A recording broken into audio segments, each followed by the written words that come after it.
We wait for this the entire year. We work our asses off. Fans watch every race, and it all comes to a point this Sunday for the 109th running of the Indianapolis 500. We had some technical difficulties to start out, but we are so happy that you are here for Unverified as we get ready for the biggest race of the year. There is so much drama, there is so much hype, anticipation ready to roll for Sunday's 109th Indianapolis 500. David Land, Kyle Cuthbertson, Tony Donohue with you.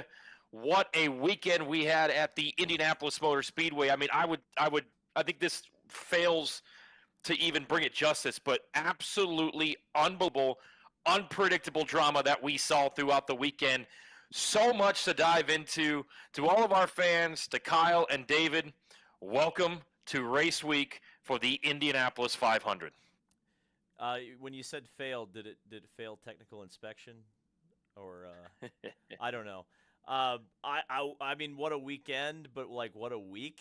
I thought the whole week was just nonstop excitement. It felt like there was always something to track, something to do.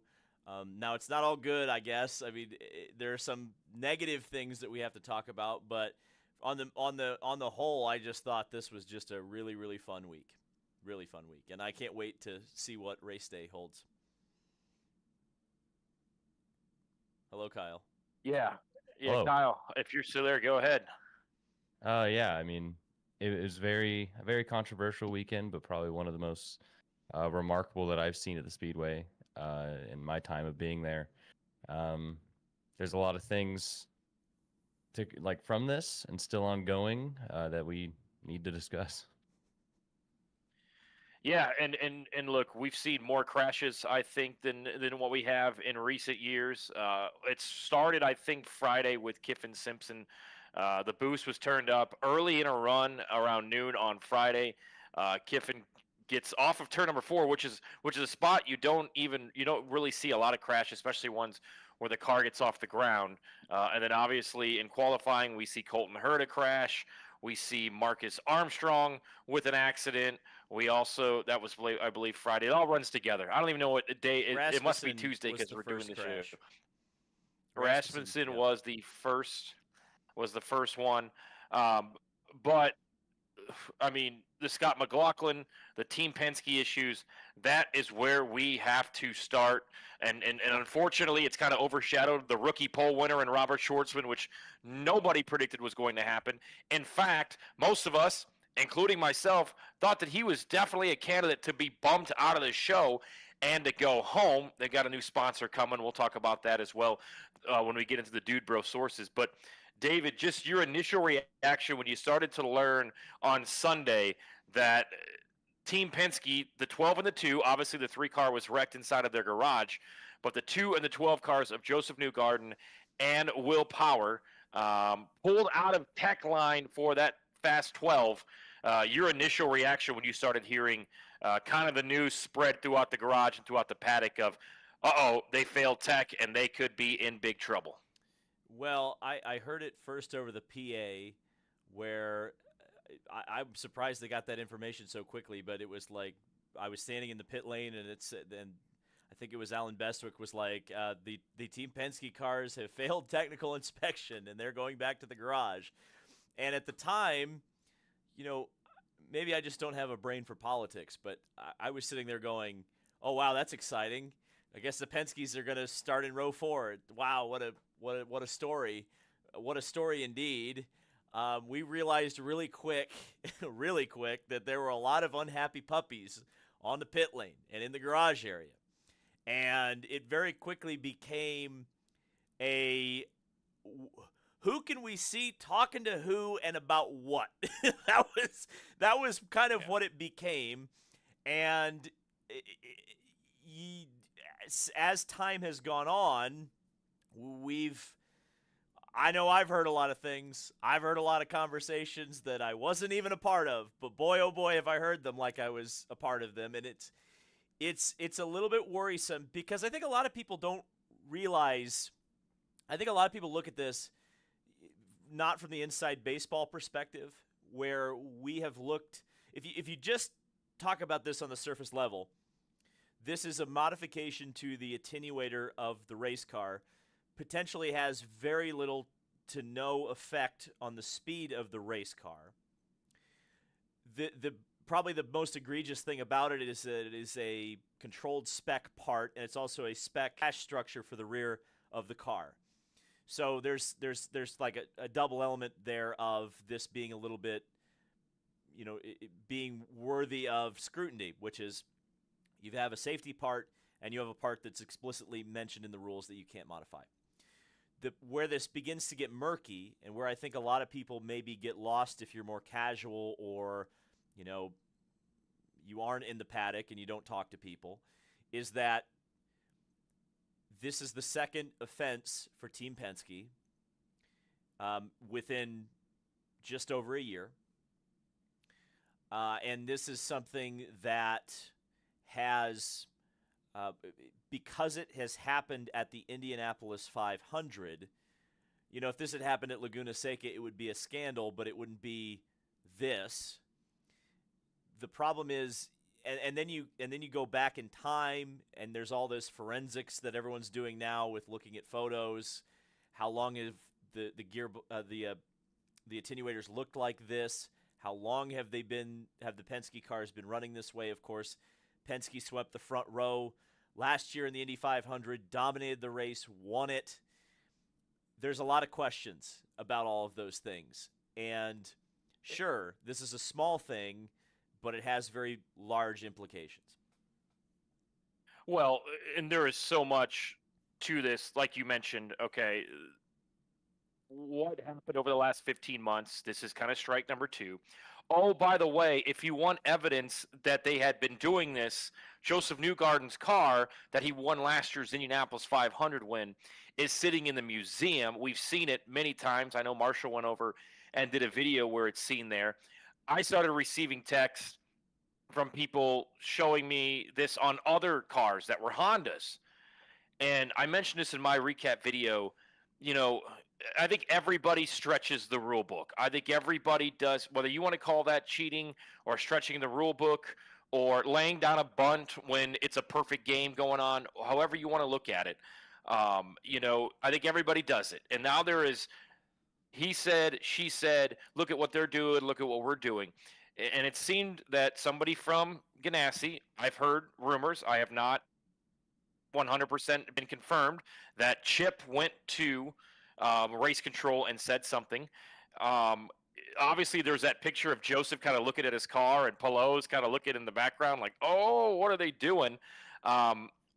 Look, was it on the car on Saturday on the 3 cars?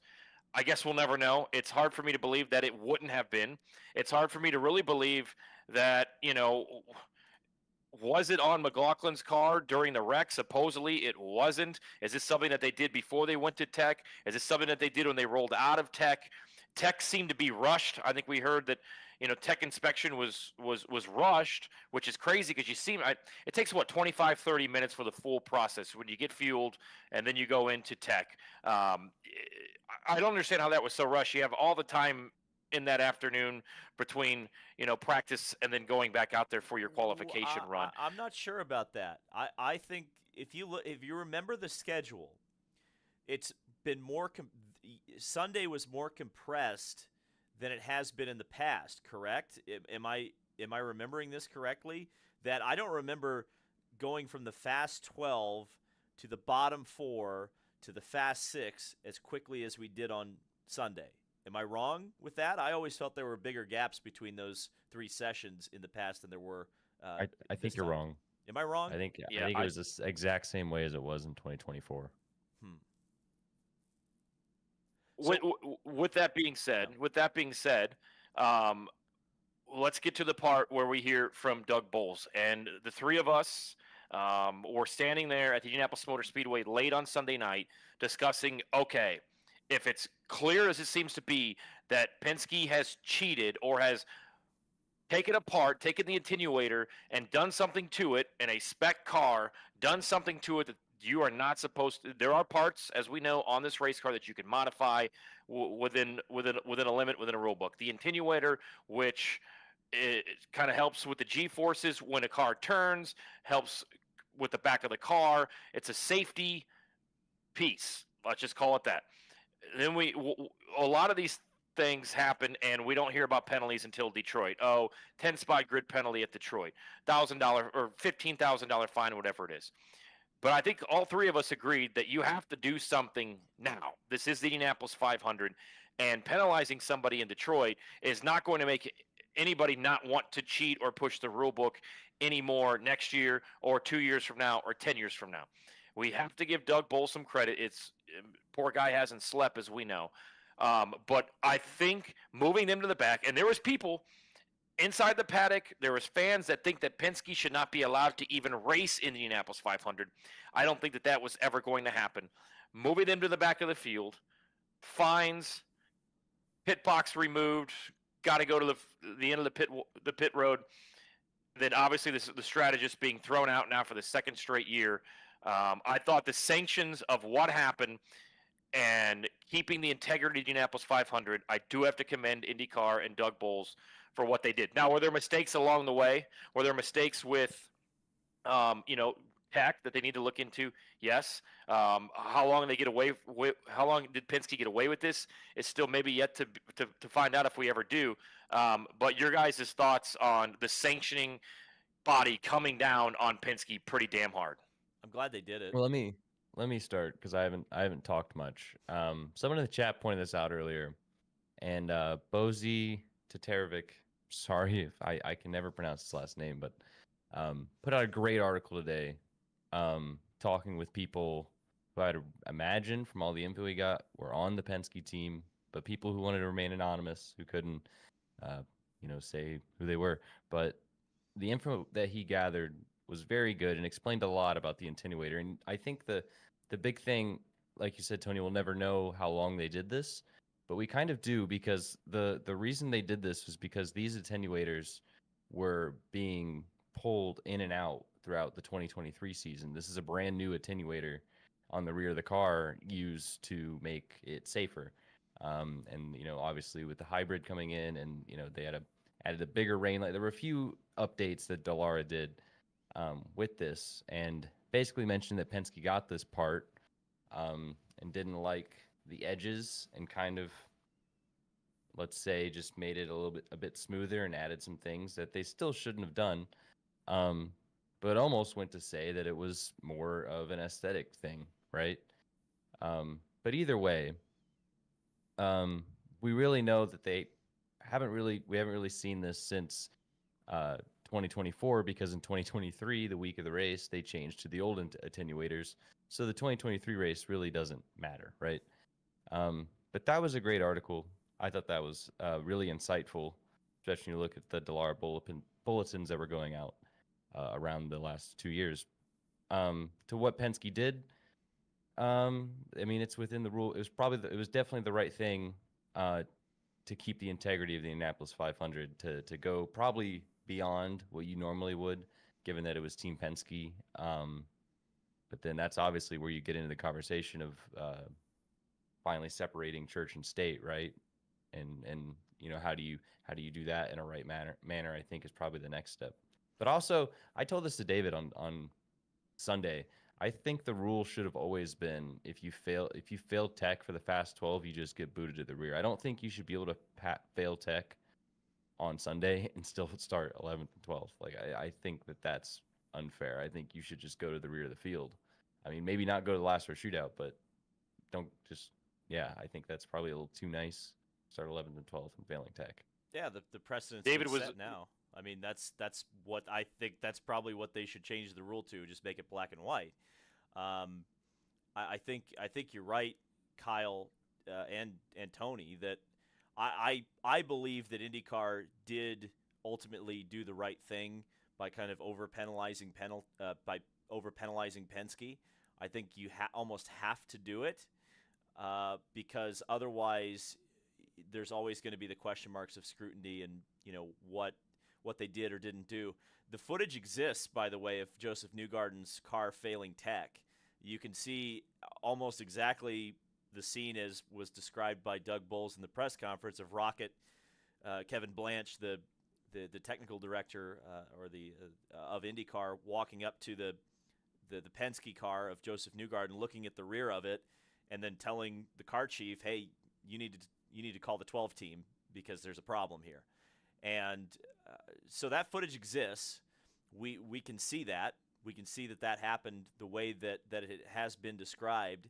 So I think another thing in the favor of Doug Bowles and his leadership of IndyCar right now is that, at least based on the things that he has been in control of, as he pointed out at the press conference, he's been in control of the series for less than 6 months at this point.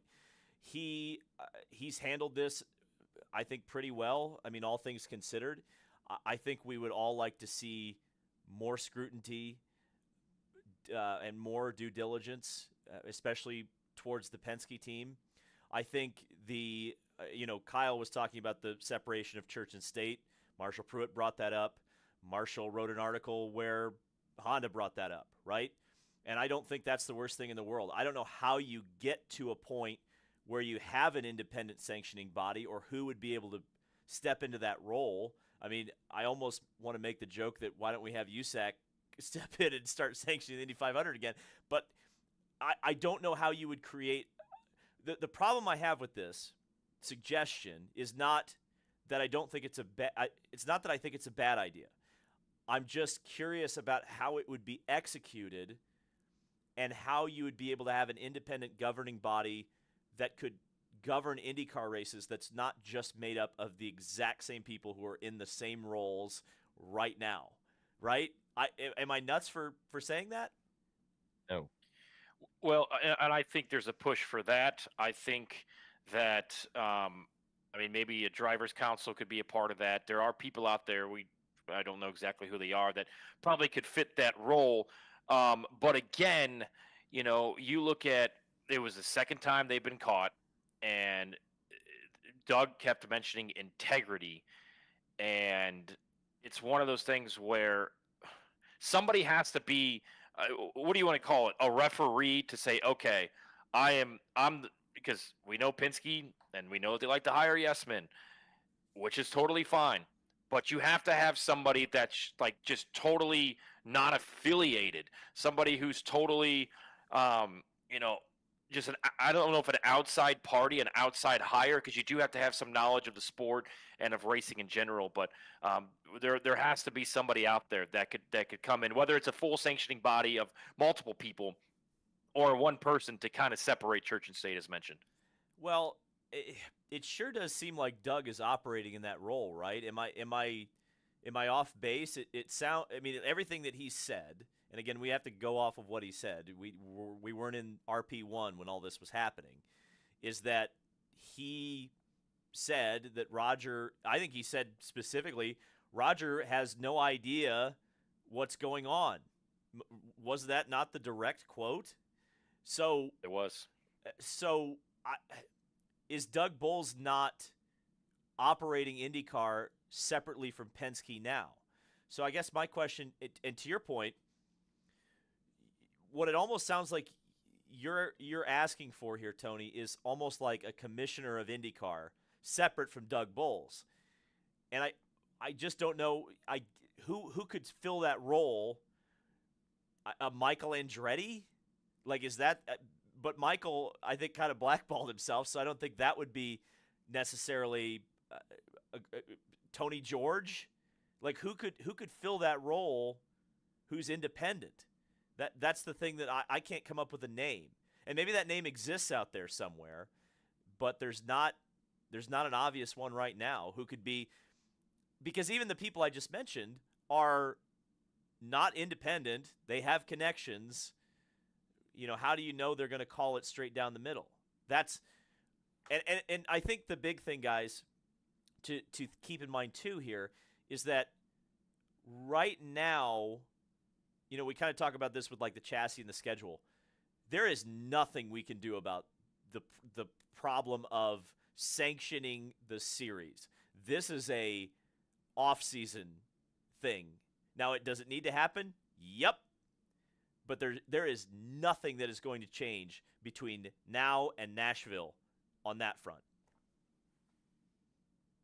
We heard from Tim Cindric as well, and it was kind of I don't know the right term. Some of it seemed to be BS. Some of it seemed to be typical PR speak. Not a good look for anybody at Team Penske. Certainly not a good look now for the second straight time with Tim Cindric. Kyle, we'll start with you. I mean, a lot of people are saying this is a move that needs to be made where Tim Cindric either steps down or is let go. Yeah, I mean, it's definitely strike two, right? And I mean, it's crazy. 2 times in a row, Tim Cindric is seems like he's the fall guy. I think that's crazy. Yeah, I mean, something needs to change, right? If that's twice in 13 months, especially when you're leading the team that has the name on it of the owner of the series. Yeah, you should be the one that's extra careful. It is crazy that just in general that within 2 times in 13 months it's the series owner team getting caught, because I think we know, like you said to start the show, I think everyone probably dives into that gray area a bit, but yeah, it's all about not getting caught, and Tim Cindric's been caught twice, so Important to note, I yeah. think, too, that Connor Daly had a run that was disallowed. Yeah. Elio Castroneves failed tech, lost his place in line. There were technical infractions during qualifications that had nothing to do with Penske. I guess the thing with Tim Cindric is if Penske has decided that he is the fall guy and continues to be the fall guy in these situations, at what point because was anyone fired over St. Pete? I don't remember. I genuinely don't remember. Was anyone on Team Penske? They never released like a name. I think they might have said that they did like the PR thing where they said that they just like made changes. Okay. So, yes, I think I remember that. They let like 1 or 2 people go. So, at what point does the buck stop at the top, right? Because you could maybe say on the first offense you go, okay, maybe there were a couple of bad apples operating independently. We could say, okay, that's what's happening. In this case, this might be a cultural problem in the team. And I guess the other thing I would wonder about church and state, and I'm not necessarily suggesting this, but it's so weird too because this is not something new. Like this happens in not virtually every series, but there's a lot of series where you look at IMSA. Action Express Racing is owned by the France family. Not a lot. I don't know if many people talk about that all that much, but that's what happens. If you go back prior to the ownership of Penske, Ed Carpenter Racing, owned by Tony George. The previous iteration of that team, Vision Racing, owned by Tony George. You can go back to the 60s and the 50s. There were teams owned by members of the Holman family. Eddie Rickenbacker. There's all of these connections to team owners also being a part of the leadership of American open wheel racing. I mean, hell, they ran their own series. It was called Kart, right? How many times did Penske get caught cheating in Kart? Ever? Can anyone think of a single cheating scandal of Team Penske in Kart? I can't think of one. So why now? Why is this happening now? Why is there such scrutiny now about this? That I can't wrap my head around. It almost seems that since these are two major things that have happened, and obviously when Roger took over the racetrack in 2019, I would like somebody mentioned in the comments, Penske used to be the Yankees, now they're becoming the Astros. I like that. That was pretty funny. Okay, so maybe not right now, but in 10, 15, 20 years, you kind of go back to the steroid era of baseball, right? Where you knew like the guys were hitting home runs, but they were yoked up. How are we going to look at Joseph Newgarden's last 2 wins? Because just like a steroided baseball player, they still had to go out there, swing the bat, wait for the fastball or the curveball, and hit it over the fence. Is this enough to say? Because look, we don't know if they did it in 2023 or we seemingly would know that they did it last year because the car's in the museum. Do you think there's going to be a lot of fans that will put asterisks next to the last 2 Indianapolis 500 wins for Joseph Newgarden? Obviously, the 2023 ending was a little bit controversial as well. Well, that's the problem, is that you do have. I mean, 2023. To me, if you ask me, David Land personally, what the most offended that I was of the 3 races that we've currently had, it was 2023, because that felt like the officials were directly meddling in the result of the race. We have 2024, which until 2 days ago, I think most of us looked at, and I still do, quite honestly, because as as Kyle pointed out, it's the change to the attenuators more of an aesthetic thing than a performance thing. So I still look, and you mentioned it, Tony, and I'm not going to go as far as to say it's the steroid era of baseball, but Joseph still had to make the pass. Joseph still had to drive 200 miles an hour or 200 laps at the Indianapolis Motor Speedway faster than everybody else. He passed on the outside of turn 3 in a way that I've never seen anyone do it on the last lap. So I don't look at 2024 as any less legitimate just because they sanded down and bondoed an ugly part on the side of the attenuator. I'm happy that if this is as egregious of a rules violation as some in the paddock are making it out to be, then I'm glad they got penalized, and they have been penalized. So in some ways, yeah, could you go further? Is there a righter way to do it? Do you kick one or both or all 3 of the cars out of the race and start Jacob Abel? Is that fair or more fair? I don't know. If this was a major performance advantage, maybe you could do that. But I think they took action. It was above and beyond what they were originally planning on doing, and it clearly is going to hamper Joseph Newgarden and Will Power in the race. They've taken away their pit stalls, so I can't really sit here and go, oh yeah, if Joseph somehow managed to win from 32nd place with a bad pit stall, am I really going to look at Joseph Newgarden and say, yeah, that's not legitimate. He didn't do that. That was crap. Hell no. The one I look at and I say that was crap is 2023, because the officials got involved in the wrong way at the wrong time, and whether they meant to or not, they manipulated the race. Yeah. I think, a lot of fans are going to say it, and that's what's kind of, I think, unfair and sad. There's going to be a lot of the public that are just going to look at this and call them a bunch of cheaters and say the last year didn't matter. I agree with you on 2023, but still at the end of the day, he won the race. Now, I would say the issue I have is if you ask any engineer in the paddock how big of an advantage this really makes, they'd probably say none, maybe 10,000ths of a mile per hour, like something crazy. Like, no, it's not. Depends on what team that person works for. Well, that's true. Fair. That's a good point. That's true. But I mean, those cars are still going to be fast on Sunday. I think if anything, this has made me kind of root more for the Joseph Newgarden three-peat, because if he did it from 32nd, that would be unbelievable. It's also made a lot of people want to watch this race too, because they're going to say, oh, not only is Robert Shwartzman on pole, but they got a rocket ship starting 32nd that's going to be coming through the field. I want to watch that. So, I mean, yeah, there's going to be people that are going to say that last year doesn't count now, or a year before, but at the end of the day, the facts are the facts. That I don't. Those cars are still going to be fast.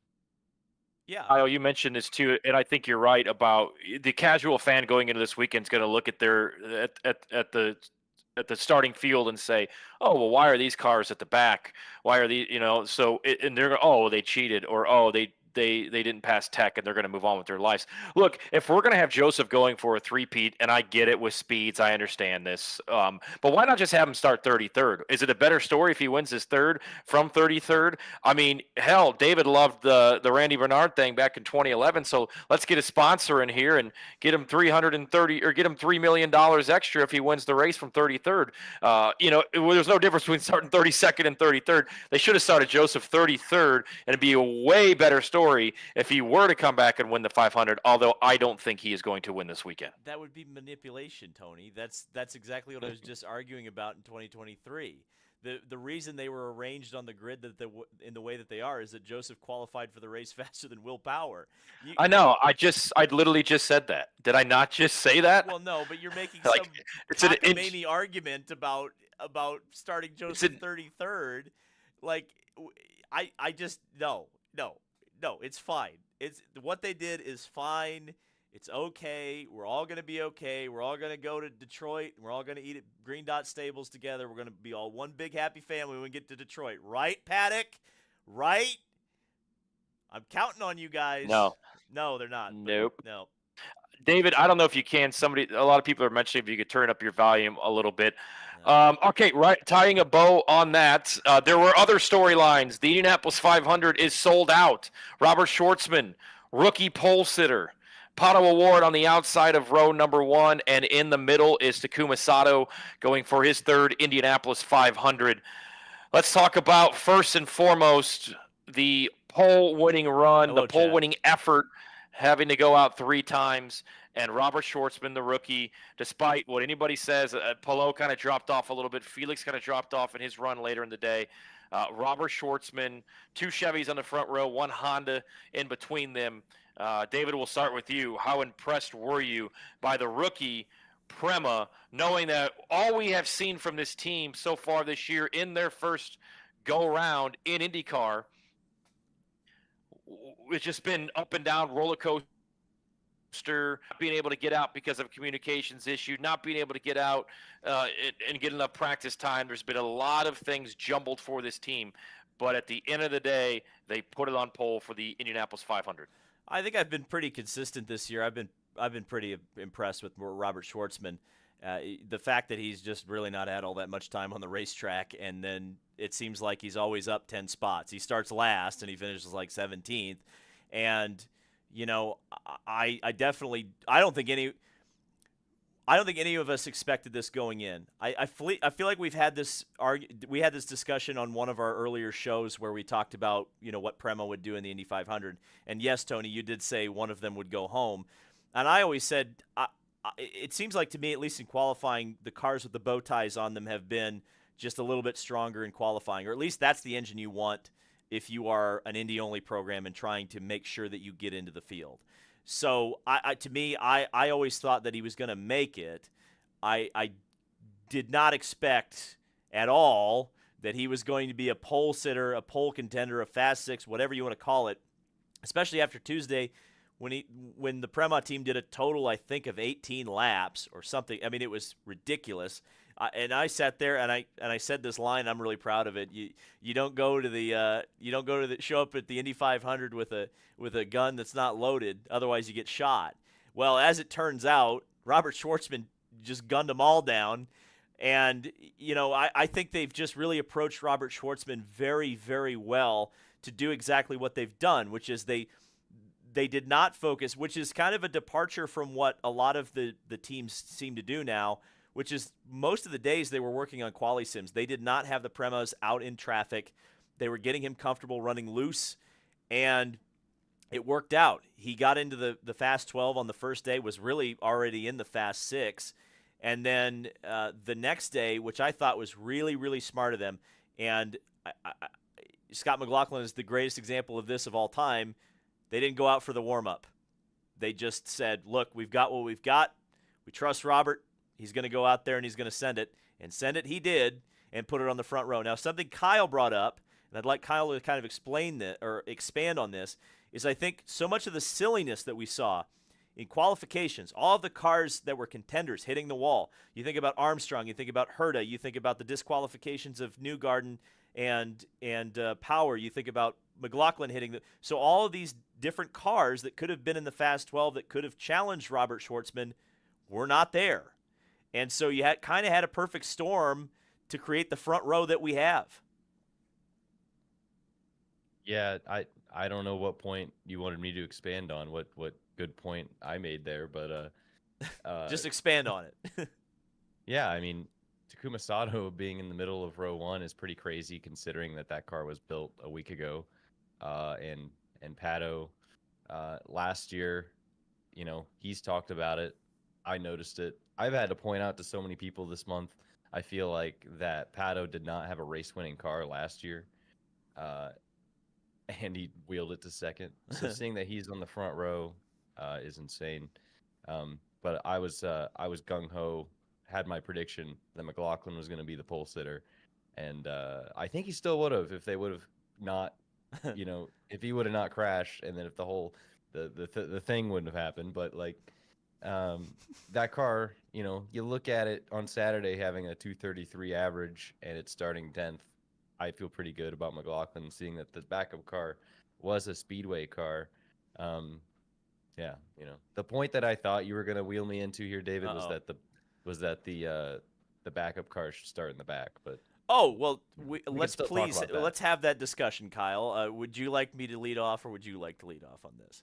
I mean, you're the one normally saying it all the time, but I got in Well, a lot of shit on Twitter about it this week. Well, I'm So sorry for a that. lot of Normally, I'm the one getting into shit on yeah, Twitter, so I've kind of kept my nose clean a little bit. I think I only got one angry yeah. text about a tweet. So here's David got a sponsor and he cleaned up, guys. I It's I crazy. know I'm corporate. I'm corporate David Land now. I'm wearing polos. What am I doing?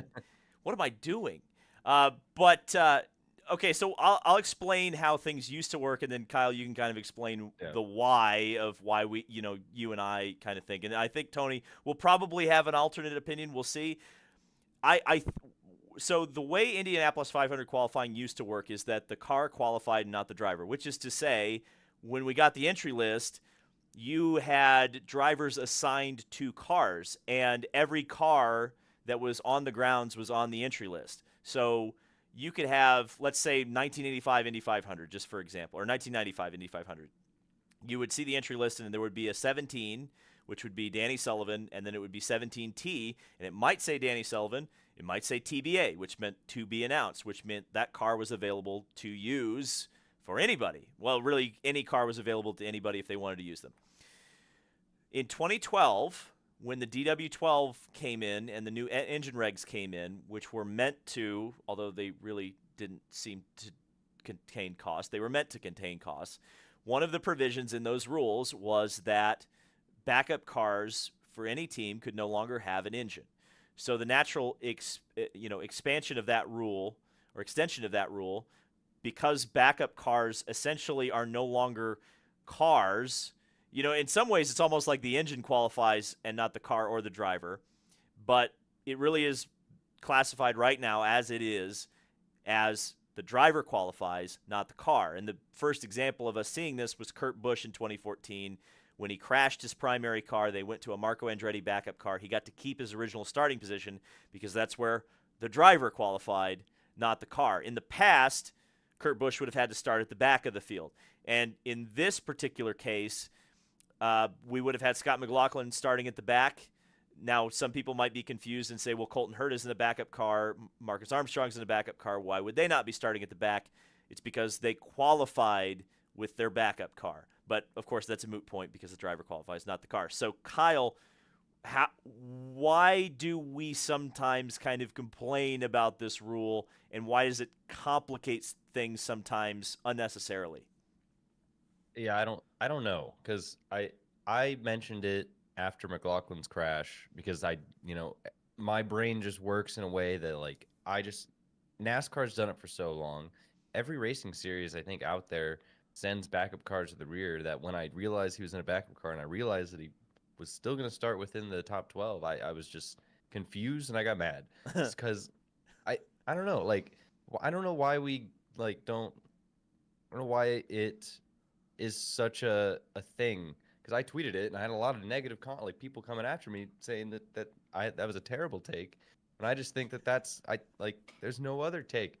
That's what every racing series in this country does. It's what NASCAR does. Like I remember growing up as a kid, and if the pole sitter of the Daytona 500 crash happened in 2011, they'd go to the rear. And if you are starting the race in the car you didn't qualify in, that car did not qualify 10th.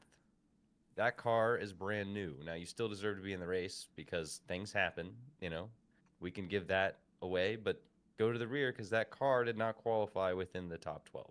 I think that's I think that's fair, and I think that's the way it should be. Like I think that just makes sense, does it not? I don't think Yes. that's off base. I don't know why my Discord profile picture is up right now, but okay. Hello, Well, Discord. Tony disappeared. Tony disappeared. Well, we've lost Tony. He got too bored of this conversation. That's fine. We'll keep it going. So I think, and I put this out yesterday, which I think is kind of an additional point to yours, which is I think this would have cleaned up a lot of this Penske drama, because if the cars had failed tech, then you could have just thrown the cars out and say, okay, that would have been a much easier provision in the rule to essentially force Penske into the last row shootout, because you would have said 12 and the 2 and the 12 are illegal. They're out. They're gone. You're out of here, and then you can requalify. There's nothing stopping you from rolling a backup car out and doing that. Now, again, they changed the rules so that Honda and Chevy aren't just, blowing engines up constantly, rightly or wrongly. I quite honestly, I thought it was cool last year when engines were popping all the time, but I don't think the engine manufacturers think that's all that cool, because they, rightfully so, don't like to spend all that much money because they're already spending a king's ransom every time they go racing. That's part of why the politics are such an interesting part of all of this discussion that we've had, because they do spend a lot of money. But the backup thing is interesting, and sometimes I just look at the Indy 500 and I say, I wish things were the way that they used to be, but also I cannot deny how exciting this weekend was. I even got a retweet from Doug Bowles about that. I was very impressed. I was like, thank you, Mr. President. Yeah, Hi, Tony. Welcome back. I don't think there's anything wrong with the format, but it just makes sense to send backup cars to the rear, no? Tony, what are your thoughts? Yeah, look, I mean, it's again, I thought the drama all weekend was there. I think it was an exhilarating run to the pole, obviously, with the drama of Penske, the Prema car, which, by the way, is going to be sponsored by one of our favorite fast food chains, for those of you asking. It's If White the Miller Castle. High Life sponsorship will move over there, it will not be White Castle. This is very close to each other on Crawfordsville Road. How about that if you're driving to the Indianapolis Motor Speedway? I think that your car is locked in once you qualify. Once qualifying is over, should be locked in right there. That's where you start. Man, but with that being said, I thought the drama was there. Penske added to it. So did obviously the back row shootout, and unfortunately watching Jacob Abel go home. That was rough. It was kind of tense, right? Because we were sitting there, the three of us in Abel's pit, going, okay, they're going to go out and do one lap to kind of cool it down a little bit, and then all of a sudden they fire up Renus and they push him down, and you're going, whoa, whoa, whoa. And I think, Kyle, you said it. It was Paul Tracy, Jay Howard has done things like this that put them out of the Indianapolis 500. And then Renus's run was slower, and I think there was a moment that everybody, probably including Renus, thought, oh no, this was a mistake. We're going to find ourselves on the outside looking in to the Indianapolis 500, because it wasn't that big of a gap from Renus to Jacob. The 33rd fastest speed, which was Renus's, and Jacob's qualifying attempt wasn't too far off. I think it was closer than what a lot of us thought it was going to be. Ultimately, Jacob's run fell off as well, and he was not fast enough to get into the Indianapolis 500. But I think if you didn't enjoy that over the weekend, and if it wasn't 100% pure cinema to you, you're probably not as big of a fan of racing as maybe you think you are. Yeah, I think Renus pulling out a line, you don't think it makes sense in the moment, but you look back and you're like, well, I think what I always forget going into qualifying is that when you get booted out of the field, when you get bumped, you lose your speed entirely. It becomes moot. So whatever time Renus puts on the board there he's still in the field. You're not taking yourself out of the field. Now, if you ask me, I think that's one thing. Maybe not in the last row shootout. I think maybe it made sense there to because then Jacob, the strategy would have been to go with a minute to go and be the last run, and then give Renus no chance. So maybe it's okay in the last race shootout, but when you look at the top 30, I think that you should probably keep the times at the bottom. I think we learned that whatever year Will Power should have been. I would think it was Will Power. There was a year Kellett. in, yeah, someone went in lane 1, took out their time, but it didn't even matter because they still ended up 30th, and their time was slower than someone had ran previously in the bumped, if you know what I mean. Yeah, and it, Yeah. but yeah, all in all, incredible scenario there with Renus, and very crazy that he ran slower. He actually ran a slower time that it felt achievable, right, for Jacob to bump him out at that moment, and it also was weird because both of them ran slower in the cooler conditions. So that was also insane. Well, I thought the other thing that was weird about Jacob's run versus Renus's is that Jacob actually went out and did the thing that Jack Harvey did a couple of years ago and did a cool down run and put fresh tires on. Like, they did everything that should have theoretically made that car faster on the second run. Like, I believed Renus's car would go slower when I saw them rolling out. I don't know if I was the one that said it, but I remember just going, they Paul Tracy themselves. Like, they've just taken themselves out willingly out of the Indianapolis 500 on the promise that a car that has not shown the speed to go, because I think Renus did like a high 227 or maybe a 228 average. Well, I still don't understand the logic of pulling that speed out of the field outside of, you look back at Bobby Rahal, like way back in '93, and Bobby Rahal potentially could have withdrawn his primary car and gone faster with his backup car. He chose to not do that, ultimately got bumped from the field. Different situation, different rule set then, but you also see the opposite of that, which was the Jay Howard, Paul Tracy, Sebastian Saavedra makes the field with a crashed car. Of course, with today's rules, to your point, Kyle, that would not happen because we wipe the time off of the board. In fact, Kyle, at one point, because Renus had to withdraw his time to run that speed. So it actually wasn't safe for Renus to do. He wasn't protected. He pulled that speed, and if he had crashed, Jabel would have been in the field if he run 215.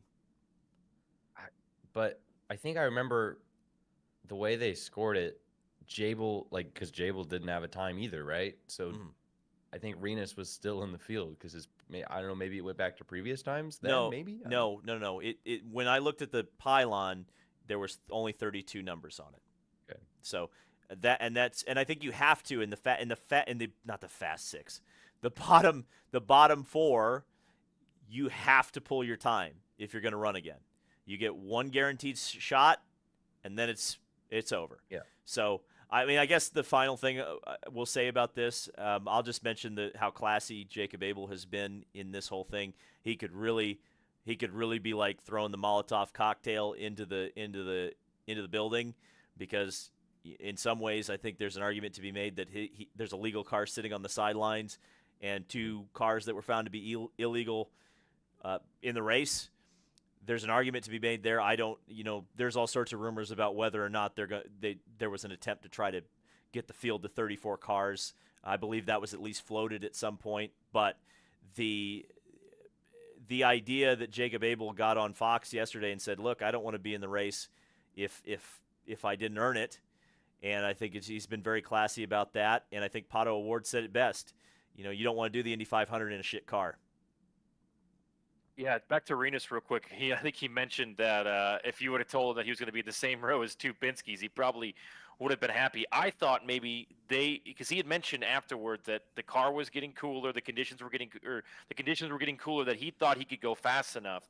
And I thought maybe he's going out, if they really think that they can go fast enough, to maybe then put Armstrong on the bubble and then maybe give some information, some data back to Jacob Abel to go out and to be used to maybe even bump Armstrong then out of the show and to have both the Dale Coyne entries inside the field. Obviously, that did not happen, but I did think it was a risky move. At the time, I was very surprised by it. Works out for Renus. Unfortunately, I know all three of us here, and anybody who's ever met Jacob Abel is a big fan of his, and I think we'll see him back and better than ever at the Indianapolis 500 in future years to come. We did learn that it is a sellout.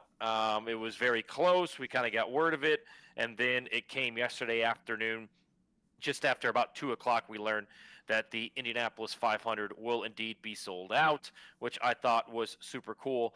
But boys, we got to make some predictions. But what I want to do, and we're going to run over here, which is totally fine. We've got 425 viewers watching live. I'm totally cool. I got nothing. I've ate. I'm good to go. Might go to Arby's later. We'll have to see. But Jesus. There will be hints. yeah, there will be hints. We haven't even there was gotten to hints Dude that- Bros yet. I know. Well, all right. Let's go into Dude Bro sources. We have learned a lot. I think David always says this: when there's boots on the ground and people are together, people start talking. So David, I'm gonna open the floor to you. Oh, no. And we'll let you start out this version of Dude Bro sources here on Unverified. Oh man, I don't even know where to begin. I don't know where to start. Mhm. I guess I'll say this. I'll keep this pretty vague actually, because I don't want to. Yeah. I think I've said this. I feel like I've been in a lot of different conversations that I was not in. Like the paddock. I don't know if this is like a normal thing. Like this is what this month especially. I feel like I have learned more information about things that I don't know why it's happening, but I would say this. I guess I'll say this. I think I could say this. My understanding, and Tony, you might want to expand on this, is that there was a team owner meeting. There were a lot of things discussed. I think there are things that might or might not come out of that. We're not sure. I actually need to make a follow-up phone call about that. I think that naturally, I think we could assume, and I've got some pretty solid facts to back this up, that Honda did not take this well at all that this happened. There's a lot of unhappy puppies, I guess we'll say, about this. And I'll say this. I think this we've talked about when we talked about the Doug Bowles era of IndyCar, right? This is, and we asked two questions. I think, not to be Wolfgang, but we asked two questions when Doug got into this role, and it was, when's Doug gonna be the bad guy, and what's his first real test gonna be? Well, here it is. I think that's where I can kind of leave that for now. Yeah, and we discussed that, I think, on the first episode, or when we learned that this was coming down. Okay, what's going to be that first test? And there was a couple minor things at the first couple of races. But yeah, I think you and I are hearing kind of the same things, that Honda was not happy about this. I'll keep this pretty vague as Furious well. would be the word I would use. Furious. Yeah, furious. Yeah, for the Wolfgang is a German journalist that comes, and he always asks two questions. Even when he says, love him. I've only got one question, there's always a second Yeah. question. It's unbelievable. And the drivers, the experienced drivers here at the 500 know who he is, and it kind of becomes a running joke. I do believe that there are some. Look, I don't know how to put this, but anybody who's driven to the inside of Turn 1 has seen that Premise Hospitality has been locked up. There's been a lot of rumors. There's been a lot of speculation about where and what this team is going to look like over the next several weeks and maybe for the remainder of the season. Now, obviously, when you put car on pole and you have more eyes on you and a little bit more confidence, I wouldn't say confidence in what you're doing, but you have the attention of a lot more people. It's going to be interesting to see what Prema looks like over the next couple of weeks. Honestly, I've heard anywhere from they're fine, they're going to keep rolling, to they're in major financial trouble, which to me, and the budget that we've been told, seems absolutely like outrageous. But again, that's just a rumor that we have heard. And there is rumors going around that there are multiple people that are looking to buy into IndyCar teams. I think we'll see some movement between people that may be associated and connected with the team moving around to another. And I'll say this about potential buyers, potential suitors. I broke this last week that Jimmy Johnson would be in town. He's obviously going to be driving the two-seater. I don't think a couple practice laps in a two-seater is the only thing Jimmy Johnson is going to be doing this weekend around the Indianapolis Motor Speedway. Yep, I would corroborate some of those things that you've been hearing about Prema. I would say this: I think this weekend helped them tremendously. Even if just that it gets the interest level back up from kind of corporate Prema in Europe. I think that's kind of been a little bit of a problem with that team right now, is that there's been a little bit of a disconnect between the European side and the American side. And the fact that they performed, I think Robert Schwartzman said it best, actually. Here in America, we judge based on performance. And once you perform, a lot of opportunities open up. You keep teasing a particular opportunity that we know is coming for the 83 car, which is awesome. I can't wait for the announcement of that, because these are the sort of things that Cinderella stories are made of. And yes, I think the paddock, probably rightfully so, has been a little bit protective of that team in kind of a tough time, and it's paying off because they're performing. And now I think because they are performing, the opportunities are going to come to maybe not have to worry so much about locked doors on hospitality units. And this is a team that has experience. Pierce Phillips has experience. Robert Gu, I believe is his last name, could be wrong on that, has experience putting cars on the front row. Ryan Briscoe, they brought in an engineer that was with Penske and Joseph Newgarden in 2023. They have put experienced people. Graham has been, is I believe, the car chief. He's been in IndyCar for years. He's been in IMSA. They have experience. It's not like they just started pulling everybody from Europe to come over here and work on, an IndyCar. So there is experience, and there's a major experience level within that team. I'd be interested. Gouet, yes, there you go. Thanks, Kills Donk. I know he's married to Pippa Man, I do believe. I would be interested to see what's like.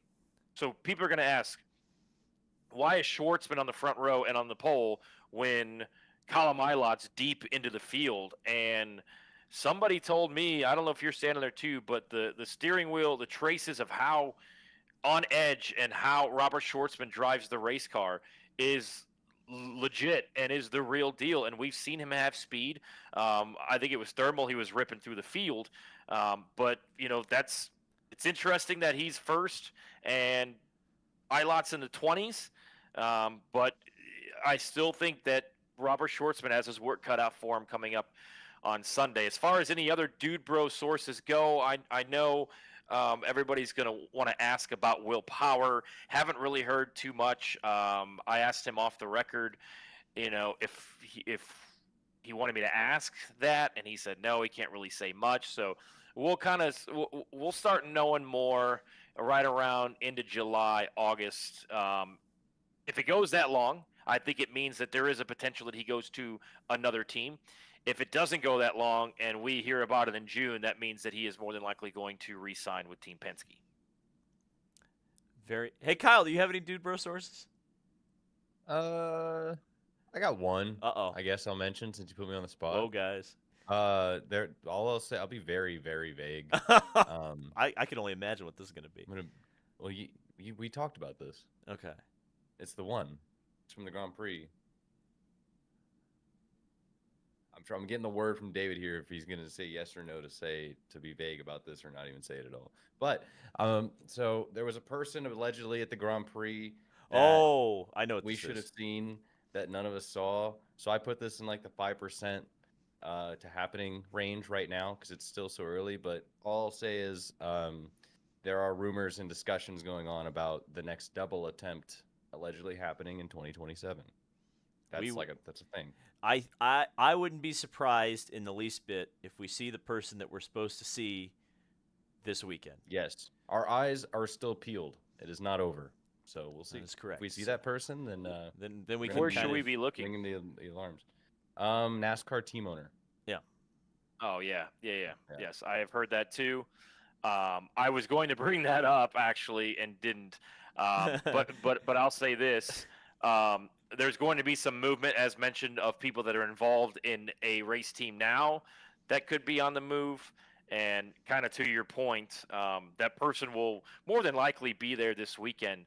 And there is an IndyCar side of that, and then there's a business side, and let's call it accusation or not accusations, maybe a taking over and acquiring of some things business wise. So we will let you. Yes, I did hear Christopher Bell has interest in running the Indianapolis 500, Yeah. but that's kind of I that's could kind of a see long that shot at as a of right now. different team. I think Yeah. think there's a cup. So what's interesting Somebody is mentioned it in the chat. so I haven't heard anything about Christopher Bell, but I would say this: it sure would make a lot of sense to be the fourth McLaren car. So there you go. That Now is certainly something that we could see. he drives a Toyota, and if something else happens, then that ain't gonna happen. But we'll see. Yes. That's a dude bro source for another time. All right, we are rolling here on Unverified. Don't forget to like and subscribe. We want to thank our friends at the shop. They're going to be open on Friday. They have their JMV Sucks T-shirts, which are in the Marlboro logo, which is awesome. There is a lot of cool things to check out inside of their merch trailer in the Indianapolis Motor Speedway. I wanted to do this, and then we'll roll into predictions. I think a lot of people, we all three have a really good following, and obviously, David, you did an awesome job, as did Kyle and your entire group at the David Land YouTube channel on the starting grid video. I've been loving the historic tie-ins to your daily videos, your daily recaps. Obviously, the Buick one. If you haven't checked that out, be sure to go do that. I'll have kind of a betting preview on my podcast coming up tomorrow as well. But we're going to start with Kyle, then we'll go to David.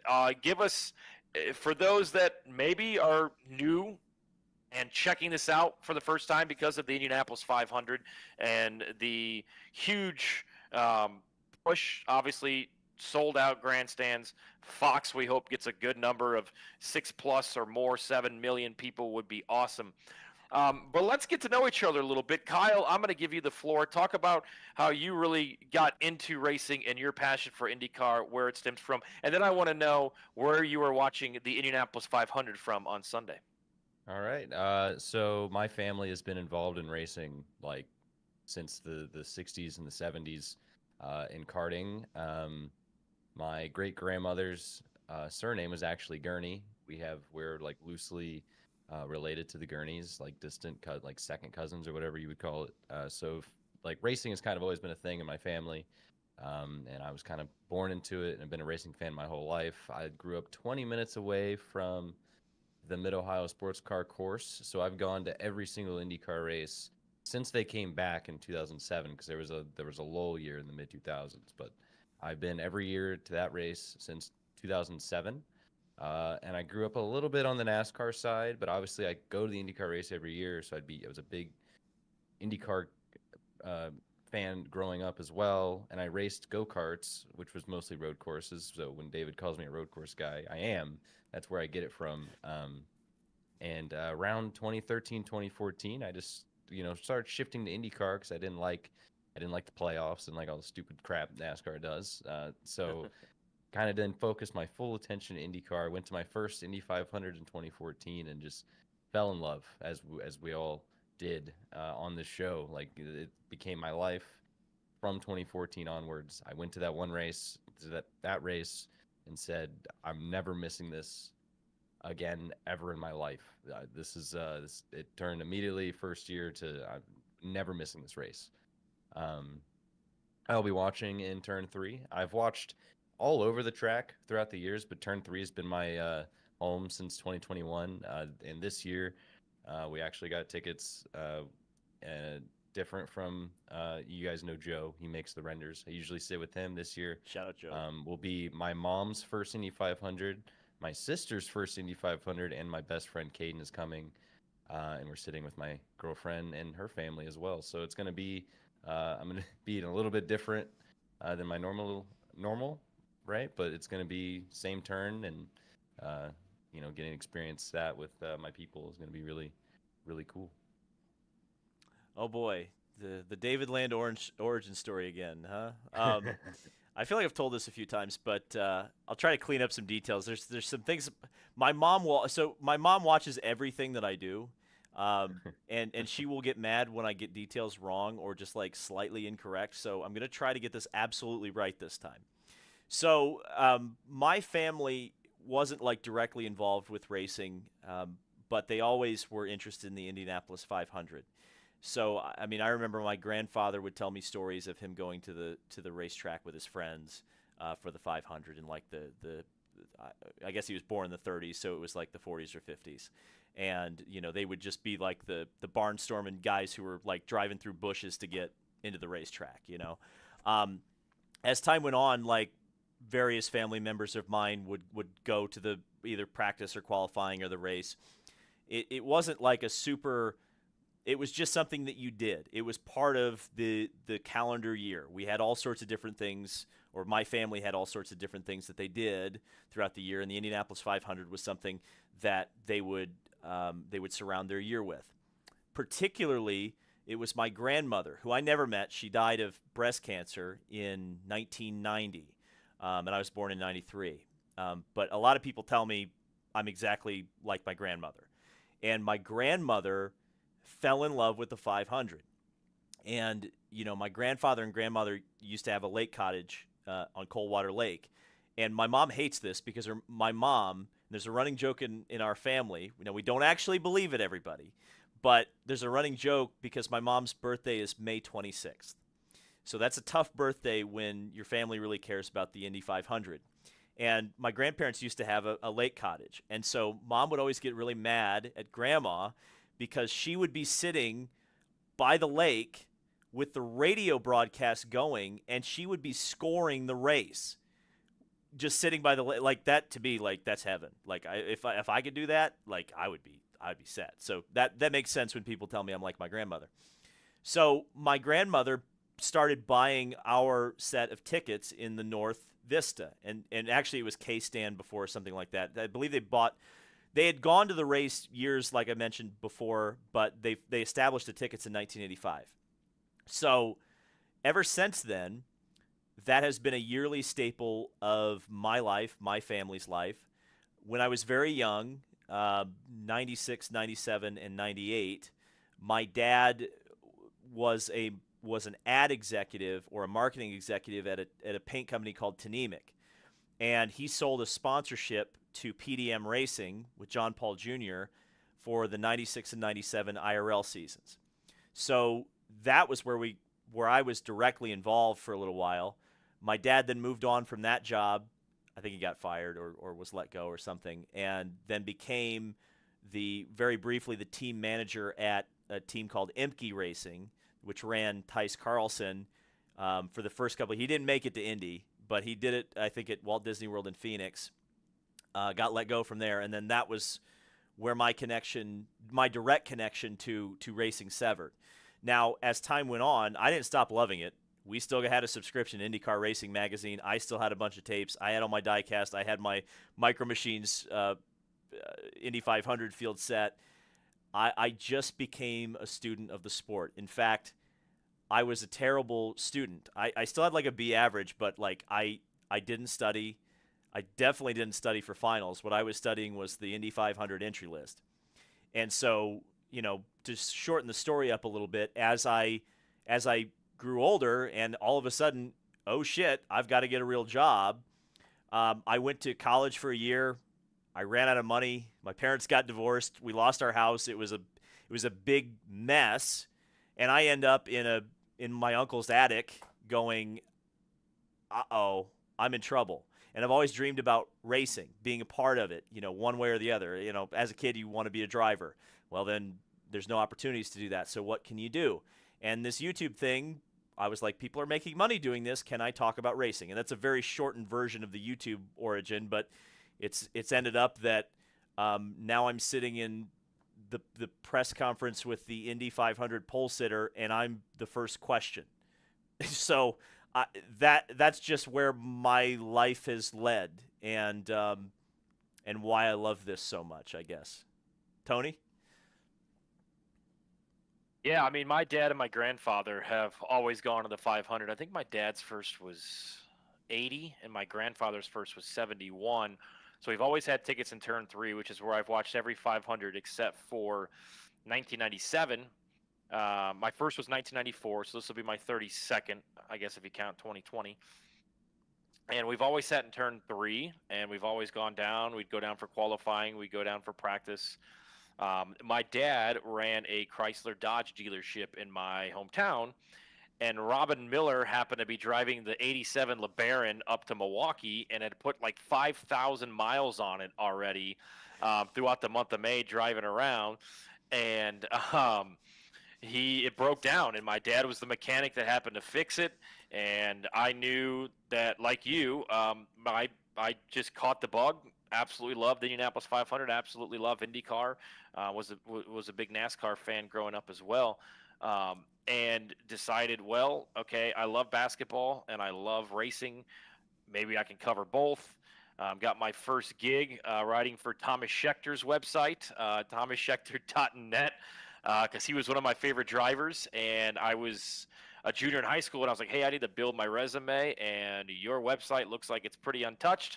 So can you hook me up? And he's like, I can't pay you, but I'll get you some gear, and I'll get you passes to wherever you want to go, which was great.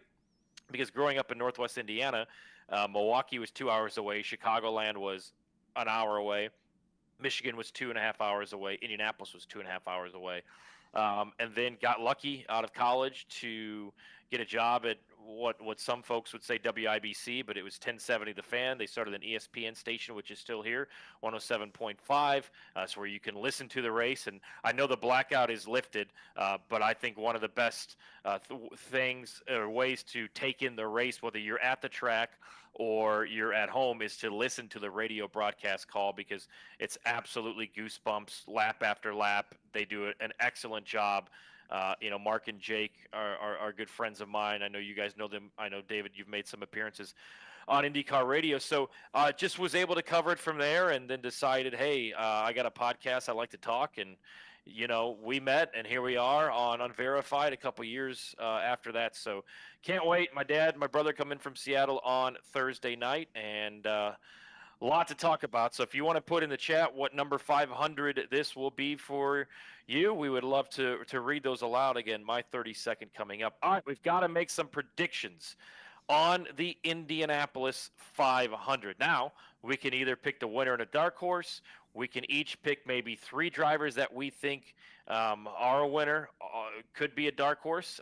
David, I will let you pick the format, because you're the king of predicting and how we break this down. This is a big deal here, because usually David's winner pick comes on his video on Saturday. So Well, and I'm that's sitting exactly why I'm going to pick the format that doesn't make me lock someone in. I think the 3 is the way to go, because I've got 3 names in my head. By the way, my first Indy 500 was 2002. The Paul Tracy Pass happened right in front of me, but I was too short to see over the people ahead of me, so I technically didn't see it. I was actually more mad that Felipe Giafoni got blocked by the lapped Dario Franchitti. I thought that was a worse offense than. But anyway, so I'll give you 3 names that have kind of been rattling around in my brain, and I can't get them out of my brain, and I just think that those are the 3 names that we're going to see at the front on Sunday. And I think you go real boring, Alex Palou. You go slightly less boring, Pato O'Ward. And you go maybe a little more exciting, but still probably pretty conservative, I think, Takuma Sato. I think you look at numerology, you look at how things have gone with especially with Taku when he's up at the front.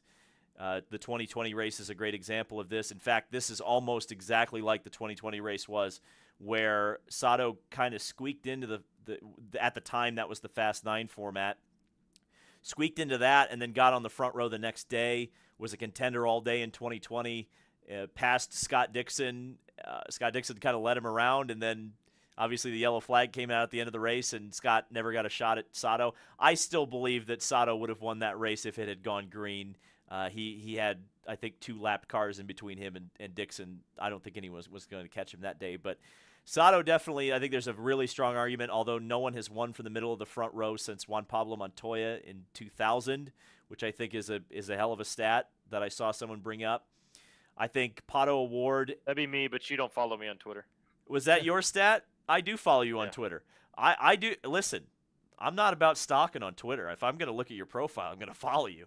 But the Pato Award, so I think he, to Kyle's point earlier, Pato Award being on the front row is extremely, extremely compelling. And I tried to get this answer out of him in the press conference, and he dodged it, which I understand.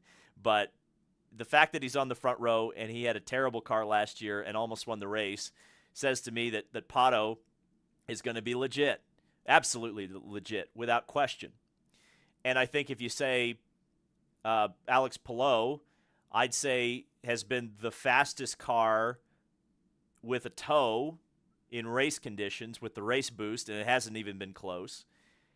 So I think you have to factor that in. He's looked extremely, even if the outright speed wasn't there in qualifying, he's been extremely consistent. His lap times during qualifications were extremely consistent. That's another aspect that I look at of a race car. If you don't torch your tires, that opens up strategy opportunities. That gives you more opportunities late in a fuel stint to make up passes or make up positions or make up time. So Alex Palou, I think, is up there as well. And obviously you have to look at the momentum of the rest of the season that factors in there as well. And I think the final thing I would say, well, the two final things I would say, I think Robert Schwartzman will lead the first 30 laps of this race because I think he really does have a super mega rocket ship. The issue is going to come whether it's on pit entry, pit exit, or the in-lap, out-lap, whether it's the pit crew. There's so many things that can go wrong in the pits.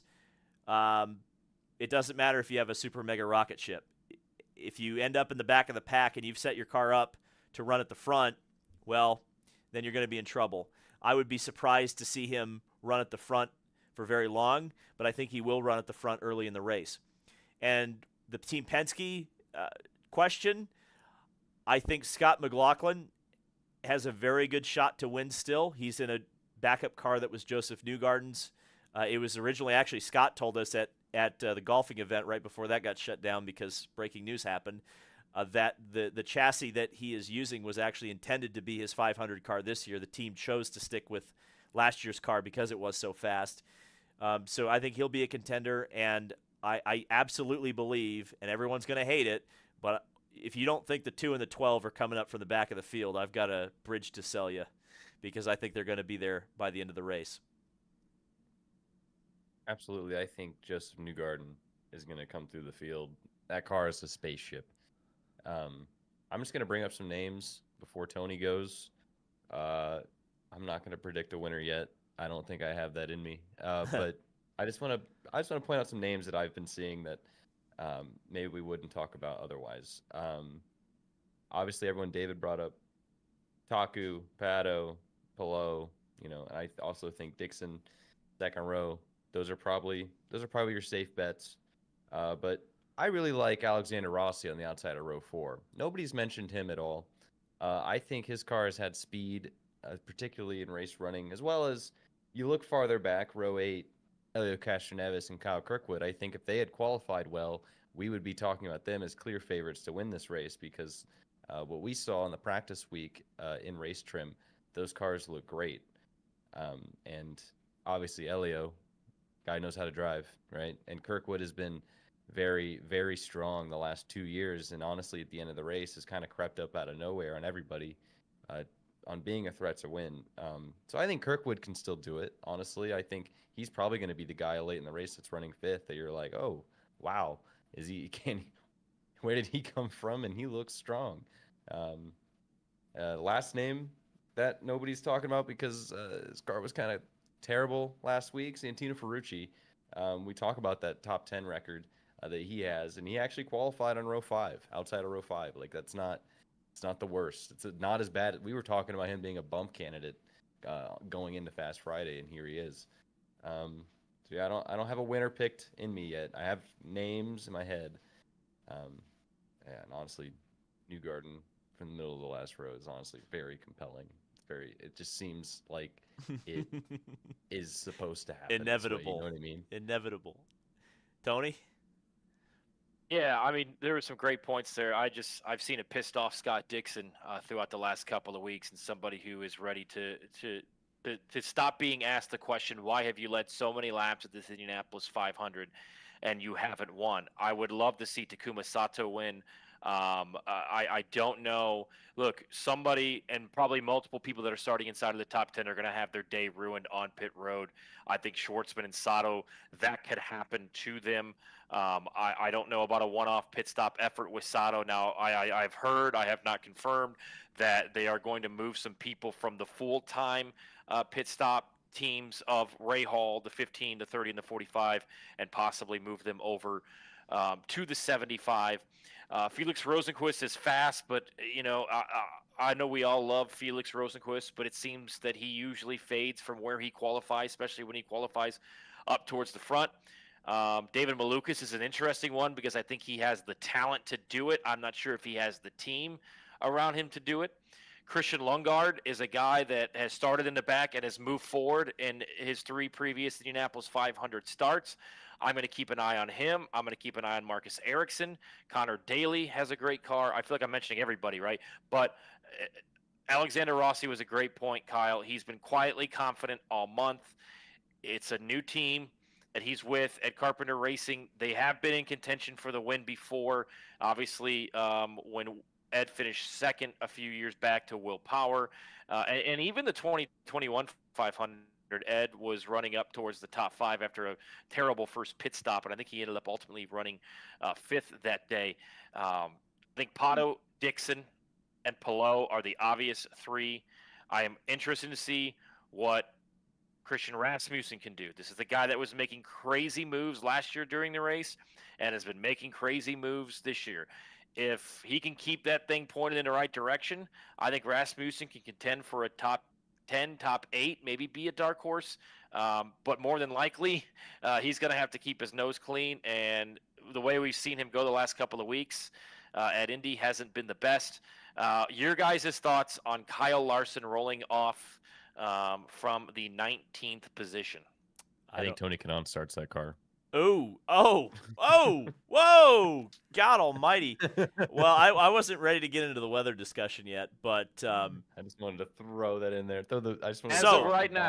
As of right now, 63 degrees, rain stops by 9 a.m. So here's that depends what weather outlet you look at. Okay. Right now, we're so far out. Yeah. Oh, by the way, great point, Kyle. When you're looking for the Indianapolis temperature this weekend, I love all of our friends in local TV, but you got to go national on these things because that's cap. And I could tell you guys a story about the dude getting fired back in 1995 during Brickyard weekend because he said, "Oh, there's no way they're going to run the race," and they ended up doing that. But national weather is the way to go when it comes to Indianapolis 500 this weekend. Okay, so here's a point I want to make about Tony Kanaan.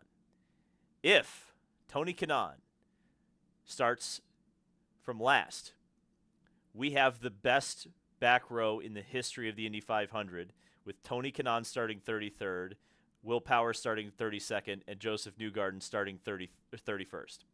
That's never happened before, ever. Like, that's an insane back row. The other thing I would say about Kyle Larson, I'm going to be positive. I think Kyle Larson starts the Indy 500. I think he runs the full. Well, I think he starts the race. I don't know if he's going to finish. And if he does, I don't know if it's going to be super impressive.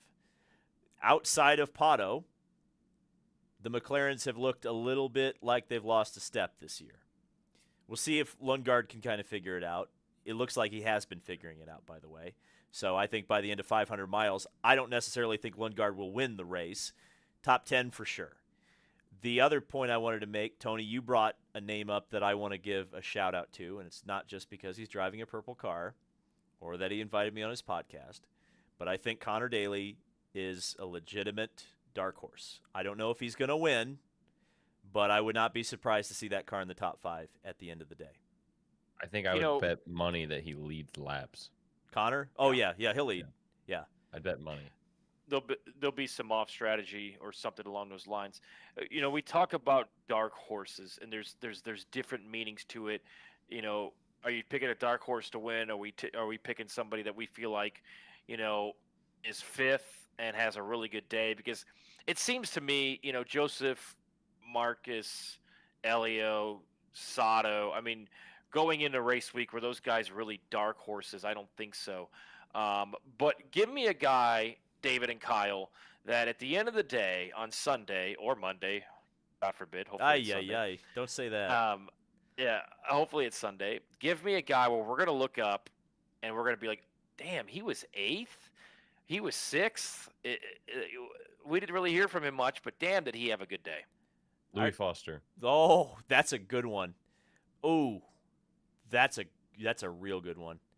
I had to say it very quick because I was like, David's gonna ponder No. this and he's gonna think. Well, of it. I wasn't thinking about it because I already said in another video Nolan Siegel's going to be 11th, and I feel like I kind of locked myself into that. So, if it's not Nolan, let's go. You've already locked yourself in with Foster. I do think Foster's going to be good. So here's, I guess, the question. I'll make this question but then I'll finish the other point. Let's say, is there any way a rookie can beat Schwartzman for Rookie of the Year? That would be my first question. So ponder that for a second. And I'm going to say a driver who will have a sneaky good day is Ed Carpenter. That would be my guess.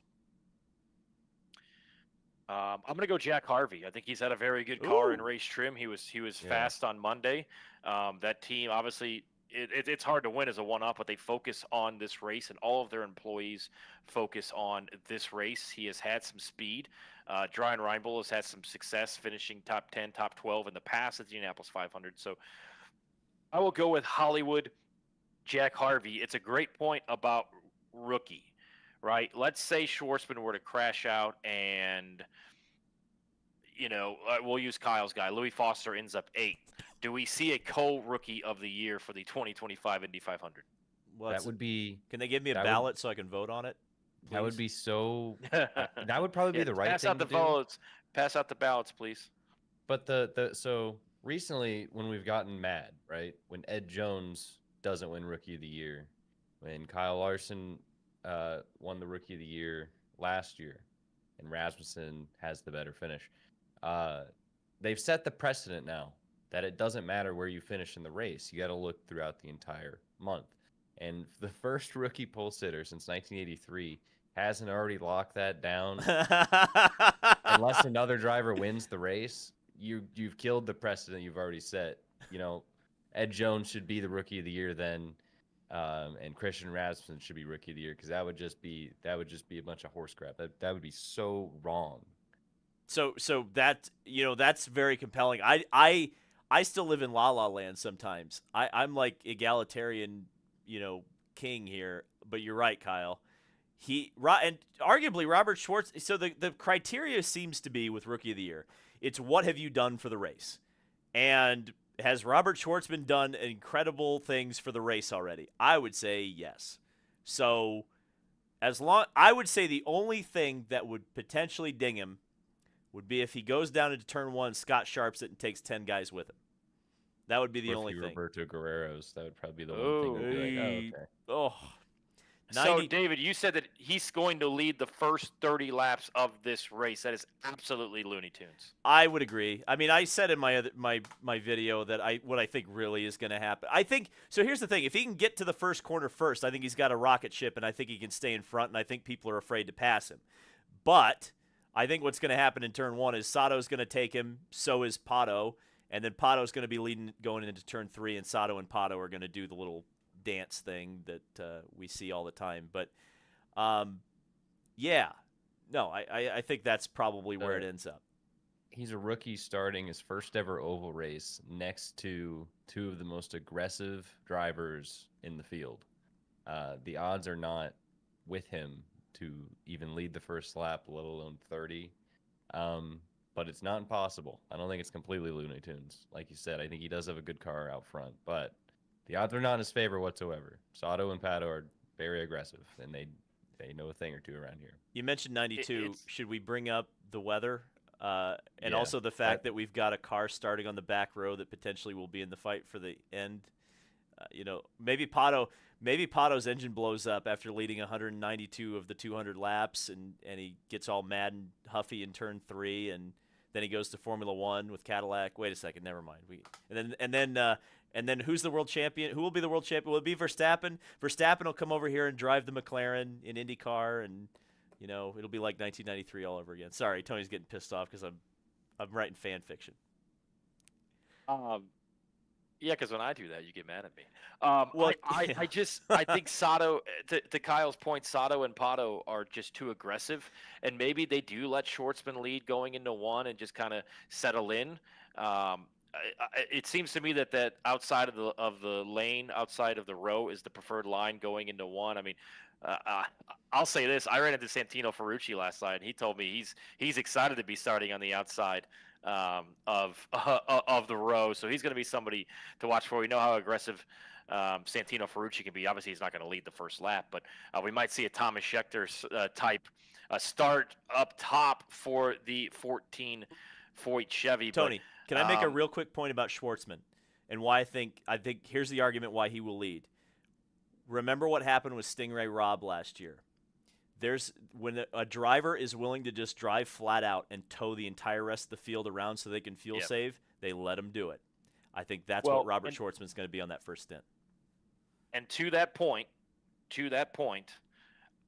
outside of Pato, you have Sato, Dixon, Felix, and Palou all in Hondas, probably content, as you mentioned, in that first stint to maybe save fuel and maybe just go ahead and fall in line and just, like you said, let him go. And then that also makes him burn more fuel and tires. And maybe they are trying to not pit around Robert Schwartzman. Obviously, if a yellow comes out, through lap 20 or 25 on, you're gonna see yellow flag pit stops. But I think that, this is your first Indianapolis 500, your first pit stop in anger. I saw Nolan Siegel he should have gotten 2 speeding penalties. Schwartzman locked it up coming into the pits on Monday as well. I think maybe they let him stay out front, as you mentioned. I don't think it's going to be all 30 laps. I think we might see some swapping back and forth, especially if Pato ends up second. But we can make predictions all night. It's going to be one hell of a run into turn number 1 coming up on Sunday. Yeah, and a cool day, which the last time we saw a race that was quite this cold, 2013, where there were 68 lead changes. I've looked everywhere. I've seen low 60s, like 61, 60 degrees, and I've seen up to 67 degrees of what it's going to be. It's made in Indianapolis. I reckon it'll probably be somewhere in the middle of that, right? That's generally how you judge Midwest weather. I've seen places that are calling for rain to stop at 9 a.m., like Tony said. I've seen some places that say it's going to rain until 11 noon, and, kind of like last year, and that would put TK in the race. So, I don't know. We never know. If it is 60 degrees and cloudy, that'll be crazy. One of the best 500s in recent years was 2021, and that race, if you remember, was pretty chilly. It wasn't like chilly because the sun was out, but the air was cool. It was like a crisp 65 and sunny. Like it was, and that made the racing incredible. Like when it's cool, the racing. This race is gonna be insane. If the weather is cooperative, it's definitely a lot better of a chance of a crazy race than if it's 87 like it was last Thursday. So I'm excited. It's going to be a fun time. Send us your predictions on social media. We'll be out there Friday. We've got Media Day on Thursday. I'm not sure how I'm going to handle that because I think for the most part we already knew this, but that can kind of turn into a cluster, so to speak. And with that being said, we can just walk up to the drivers anyway on Friday, and they'll tell us exactly what we need to know. David, what will we see on the David Land YouTube channel of the remaining days heading up to the Indianapolis 500? Oh boy, this is where I get to plug like everything. So DL 500 Club tomorrow. There's a couple of things I can't say. There's a couple of things coming that I can't talk about yet, but they're really cool when they happen. I'm going on the NASCAR Weekly podcast on Thursday. I think I'll be out at the memorabilia show that day as well. I think that's also the day the tier list comes out. I think a lot of people enjoy that one, especially you younger. You Zoomy Zoom seem to enjoy that, which I appreciate. Then we've got Carb Day practice where we'll do our normal thing. We'll do an Indy 500 preview video on Saturday, and of course, we will talk about whatever the hell is going to happen in the 109th Indianapolis 500, and then it's on to Detroit. It just keeps a rolling. It just keeps a rolling, and there's a lot of cool things happening in June too. Can't talk about some of those things yet. Looking forward very shortly to telling you what I'm doing in June. I am going to Le Mans. I can tell you that. I'm going to Le Mans, and then maybe something else in Europe. But Speaking of awesome cars, what about the Oscar Mayer Weenie 500 on Friday? It should be the Freeman 100, but I'll take it. A win is a win. A win is a win. What are we talking well, about? you guys should know I hate fun at this point, so I don't know. David hates fun, but I hope everybody enjoyed and had fun in this episode. Send us your predictions. Boys, it's storming like crazy outside, so I guess I'm going to DoorDash myself a beef and cheddar with some Arby's sauce. Man, you got to eat before the show, bro. I crushed what was that? I do hear that story. Oh, I did eat before the show. You're just always hungry. Yeah. It's wild. I don't know how you get this metabolism. I'm in my old age, I'm starting to eat like a dove, man. I just eat a couple berries and I'm good. Real quick before we sign off, David, you said this a few months ago. I think, did you say 4 or 3, maybe 5? Yep. Could win the Indianapolis 500. Realistically, how many can win on Sunday? Probably 5. I think you take the 3 I mentioned as the possibilities to win. I really like Kyle's idea of Joseph, even more than Scott McLaughlin, believe it or not. And then I think you throw a dark horse in there, or you could throw a Connor Daly in there, or you could throw a Scott Dixon in there. Take your pick. I'm also very intrigued by Felix Rosenqvist. I know I know there's a little bit of trust issues with him, especially with the way that he ran at the front in 2023. But I feel like we need to not sleep on Felix. That's what I would say. And I think what's different with Felix is the connection with Ganassi. Obviously, Meyer-Shank won the Indianapolis 500 in 2021, hasn't won an IndyCar race since, but Felix is going to be right there. Obviously, the engine went last year, but can he kind of go against the grain of what we've seen over his career, which is qualify high, finish lower than that? It's Tony. Don't do that to your DoorDash driver. Go get it yourself. All right. Thank you for subscribing. Cannot wait. Check out Kyle on Instagram. Kyle_Cuthbertson. He posted a banger. He posted a banger on Instagram the other day. It got like 9,000 likes or something like that. So he's cooking. Yeah, David with the Huey helicopters is at like 160,000 views. I've never been in a viral Instagram. Oh no, I have one. Thanks to Luke Edwards, I was in a viral thing on the IMS Museum one time. So that's my second viral hit on Instagram, and I didn't even have to post it. It's great. What do we consider viral? Like, what's a number that you would consider I think viral? over 100K, you're probably like this surpassed IndyCar. In the IndyCar world, like, are we talking like viral in the IndyCar world? Because I think it's 30,000 in the IndyCar world. Yeah. Well, you can check my Facebook out where the boomers have been booming. I'm at 1.7 million views in the last 28 days, so we'll keep the boomers happy over on the Facebooks. And we'll try to keep some – actually, it's funny. Like, you look at demographics, and there definitely are a lot of older people who come in just, like, on social media just for this month. It's like – it's wild. We appreciate it. A lot of young people. Two things quickly. One, I've heard this. Should have put this in Boris! sources. I apologize. Boris, There's he's here. Boris. I should have put this in Dude Boris sources. Hearing that Caitlin Clark will be at the Indianapolis 500 on Sunday, and I do believe it's been confirmed that Scott Stapp of Creed will be there. Ooh, Caitlin Clark. That's long Phone's wide overdue. open. So that's Boris is here. Boris is say. This is what cat. So I'm a cat whisperer. I don't know if a lot of people know this. I love cats. I'm a cat person. Perhaps I exhibit cat-like personality traits as well. When a cat does this, which is the cat goes and finds the human, the cat is telling the human that you have been sitting in this chair yapping to the computer for too long. It is time to end. I believe Boris is pulling the curtain on our show tonight. He says 2 hours talking about the Indy 500. you guys almost talked as long about the race as the race is actually going to go on. So I think Boris wants some cuddles, and we're going to have a lot to Go talk about. Pacers. Yeah, go Pacers.